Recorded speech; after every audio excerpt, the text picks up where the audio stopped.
सुप्रभात, good morning बेटा। How are you? Fine. Okay, अभी हम क्या कर रहे हैं बेटा? टर्म 1 के एग्ज़ाम आपके स्टार्ट हो चुके हैं ना।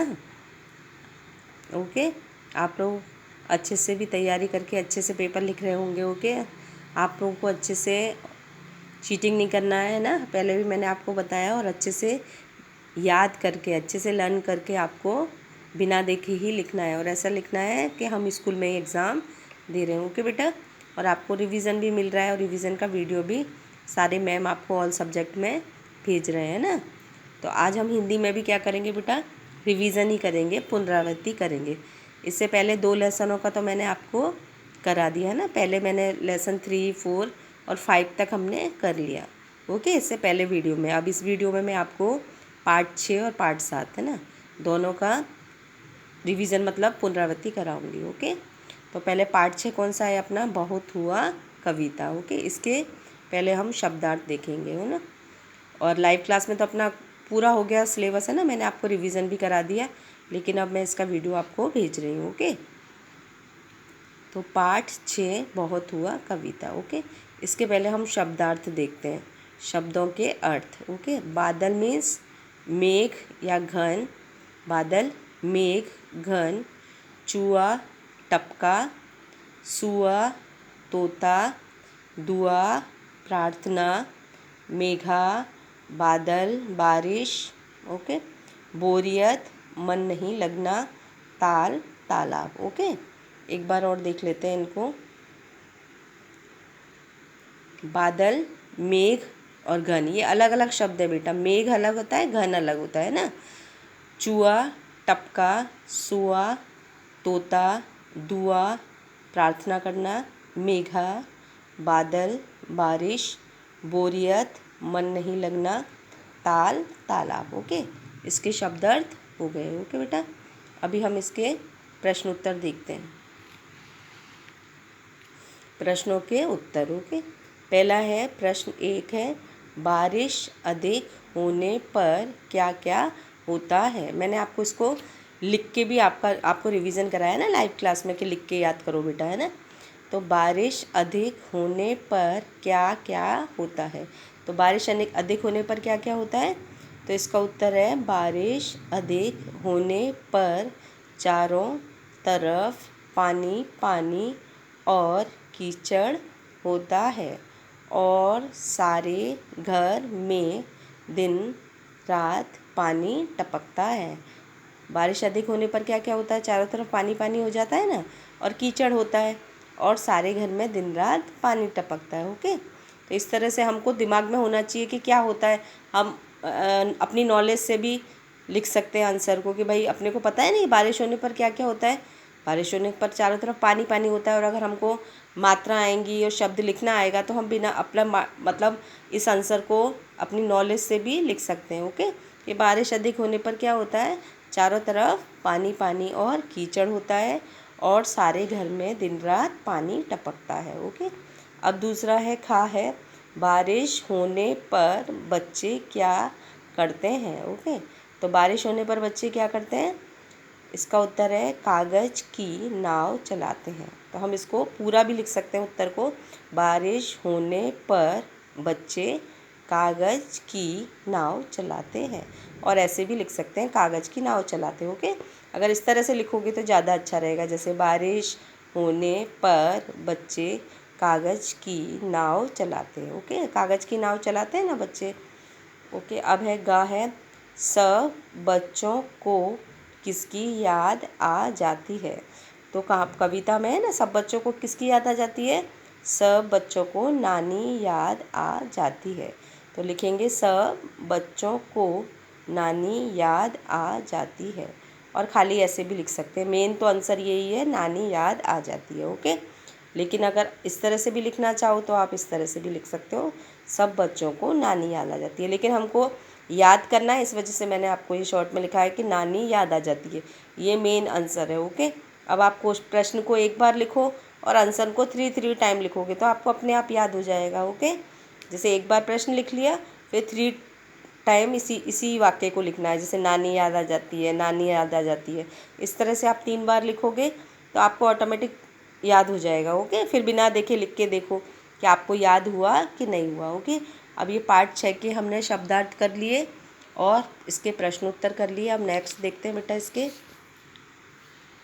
समान लय वाले शब्द।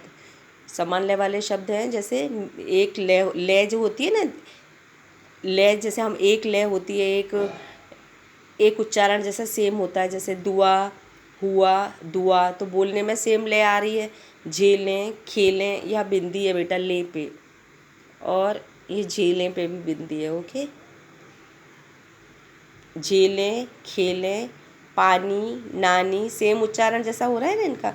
सुआ, चुआ, दिन, गिन, खिलाए, जाए। ओके, इनका लय सेम हो रहा है ना। इसी तरह से एक बार और देखते हैं इसको।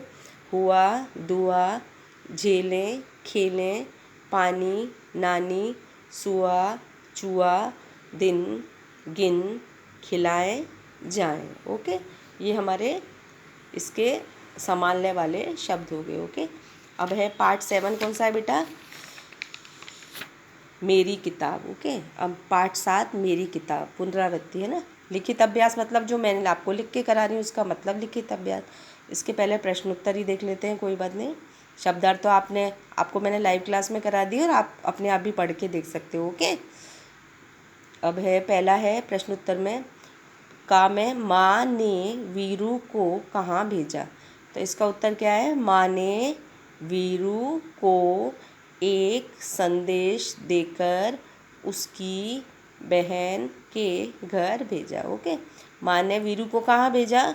माँ ने वीरू को एक संदेश देकर उसकी बहन के घर भेजा। ओके, अब है खा। बैठक में वीरू ने क्या देखा। बैठक में वीरू ने क्या देखा था? बहुत सारी किताबें देखी थी ना। तो अब इसको उत्तर में हम किस तरीके से लिखेंगे? बैठक में वीरू ने बहुत सारी किताबें देखी। बैठक में वीरू ने बहुत सारी किताबें देखी। ओके, अब है गा है। वीरू को कैसी किताबें पसंद थीं। तो वीरू को कैसी किताबें पसंद थीं? वीरू को छोटी और पतली किताबें पसंद थीं। कैसी किताबें पसंद थीं? वीरू को छोटी और पतली किताबें पसंद थीं। वीरू को कैसी किताबें पसंद थीं? वीरू को छोटी और पतली किताबें पसंद थीं। ओके, अब ये घा है। वीरू ने मौसी से क्या पूछा। तो वीरू ने मौसी से क्या पूछा था? वीरू ने मौसी से पूछा कि क्या आपके पास बच्चों के लिए भी किताबें हैं, है ना। यही पूछा था ना वीरू ने मौसी से। तो इसका उत्तर है, वापस से एक बार प्रश्न देखते हैं हम। वीरू ने मौसी से क्या पूछा। तो इसका उत्तर है, वीरू ने मौसी से पूछा कि क्या आपके पास बच्चों के लिए भी किताबें हैं। ओके, ये घा हो गया। अब नेक्स्ट देखते हैं बेटा इसका प्रश्न।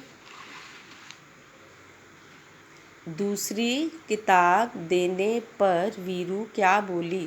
तो इसका उत्तर है, वीरू बोली यह बहुत बड़ी है, मेरे बस्ते में नहीं आएगी। वीरू क्या बोली थी दूसरी किताब देने पर? वीरू बोली यह बहुत बड़ी है, मेरे बस्ते में नहीं आएगी। ओके, इसके प्रश्नोत्तर हो गए। अभी है सही और गलत का निशान लगाइए। वीरू अपनी मौसी के घर मिठाई लेकर गई। तो ये गलत है। गलत है ना, वो संदेश लेकर गई थी, मिठाई लेकर थोड़ी गई थी। अब प्रश्न 2 है, मौसी ने वीरू को प्यार से अंदर बुलाया। तो ये सही है, मौसी ने वीरू को प्यार से ही अंदर बुलाया था, है ना। अब है 3rd नंबर का, वीरू ने माँ के भेजे हुए कागज़ को मेज पर रखा। ये सही है। ओके, अब इसका लास्ट है, वीरू को छोटी और पतली किताबें पसंद थी। ये सही है, वीरू को छोटी और पतली किताबें पसंद थी ना। क्वेश्चन में था ना अभी कि वीरू को कैसी किताबें पसंद थी। तो वीरू को छोटी और पतली किताबें पसंद थी। ये इसके राइट रॉन्ग हो गए। ओके, बाकी का ऐसा नहीं है कि जो मैं आपको करा रही हूँ बेटा आपको वही करना है। आपको फिल इन दी ब्लैंक्स और जो भी इसका मैंने पीडीएफ में लिखवाया है वो सब आपको याद करना है। मैंने आपको बोला है ना कि मैं वीडियो बनाऊँगी तो आपको मेन चीज़ या कुछ है, कुछ ही चीज़ कराऊंगी, कुछ नहीं कराऊंगी। ओके, तो बाकी सब आपको सभी सब करना है। जो भी आपका CW में मैंने लिखवाया है इस लेसन का, जो लेसन आएंगे उन सब का आपको सब कुछ याद करना है। ऐसा नहीं कि मैडम जो करा रही हैं बुक में रिवीजन करानी है वही याद करना है। आपको fill in the blanks, right wrong और विपरीत अर्थ शब्द, शब्दार्थ सब याद करने हैं सारे लेसनों के। ओके, अब इसके विपरीत अर्थ देख लेते हैं ना। विपरीत अर्थ मतलब विलोम शब्द।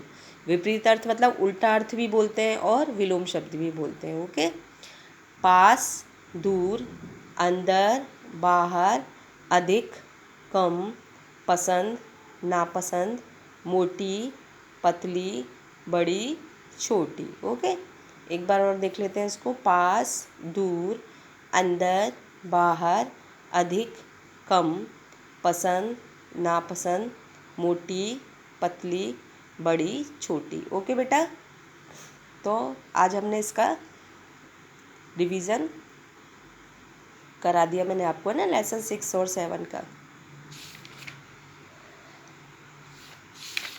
अब है आपको खुद को जो भी CW में मैंने आपको लिखवाया है वो सब आपको याद करना है। ओके बेटा, और आपको अच्छे से चीटिंग नहीं करनी है ना। हमें बिना देखे अच्छे से अच्छी हैंड राइटिंग में पेपर में लिखना है, साफ़ हैंड राइटिंग में, है ना। ऐसा और अच्छे से साफ दूर दूर करके, थोड़ा ऐसा नहीं गचर पचड़ करके लिखना है और अपने आप से लिखना है। मम्मी पापा से आप रीड कराने के लिए खाली हेल्प ले सकते हो। पहले तो आप कोशिश करना कि खुद ही रीड करके देखो, है ना, क्योंकि घर पे तो आपको टाइम मिलेगा तो आप रीड करके देखोगे तो आपको पढ़ने की भी मतलब पढ़ने का भी आपको अच्छे से आ जाएगा। आप रीड भी कर सकते हो अच्छे से। तो पहले खुद ही आप कोशिश करना कि आप रीड करो, खुद पढ़ के देखना प्रश्न को। उसके बाद नहीं बिल्कुल समझ में आ रहा है तो आप मम्मी पापा की हेल्प ले सकते हो। ओके, लेकिन आपको अपनी राइटिंग में ही लिखना है।